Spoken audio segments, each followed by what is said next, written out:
précédemment cité a grandi. Il est devenu jeune homme. Il distingue une jeune fille, il la voit, on lui montre, il croit l'aimer.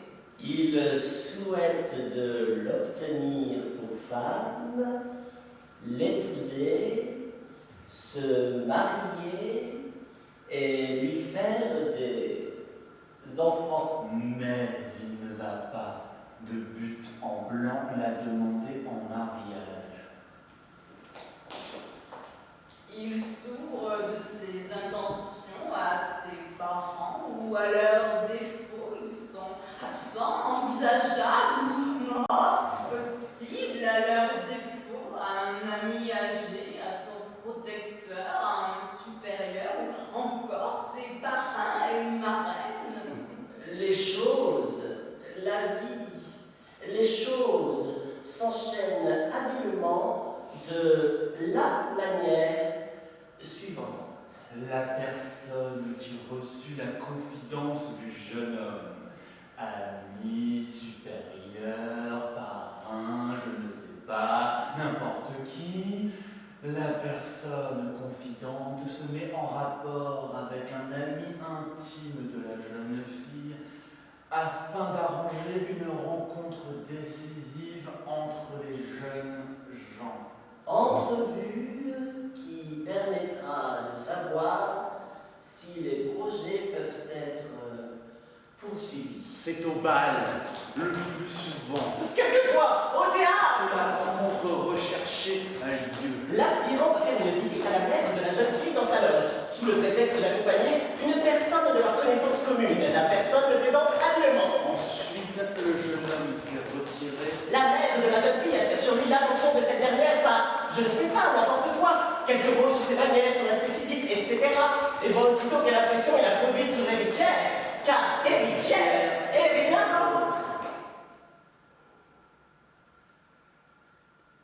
Il est encore préférable et plus fort, habile que des amis communs réunissent les jeunes gens à un dîner intime. Organisé pour la circonstance, mais auquel assistent, Cela va sans dire. Inutile de le préciser. les parents de la jeune personne. On imagine mal, je l'espère, la jeune fille partant dîner seule avec l'homme qui la souhaite épouser.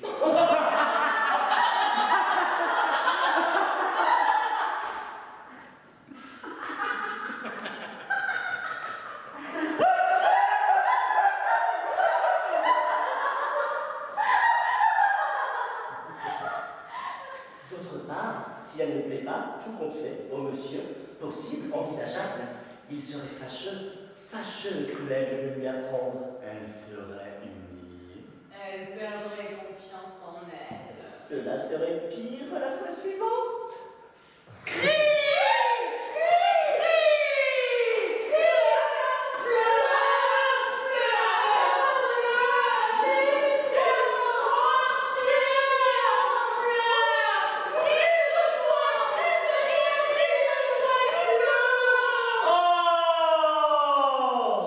S'il est bon qu'une jeune fille n'ait jamais trop haute opinion d'elle-même, il ne faut pas davantage qu'elle se croie au-dessous de ce qu'elle est. Mais, dira-t-on, elle devine bientôt de quoi il s'agit dans cette réunion intime où elle est la seule fille à marier et où elle rencontre un monsieur qu'elle connaît à peine, ou un peu du tout.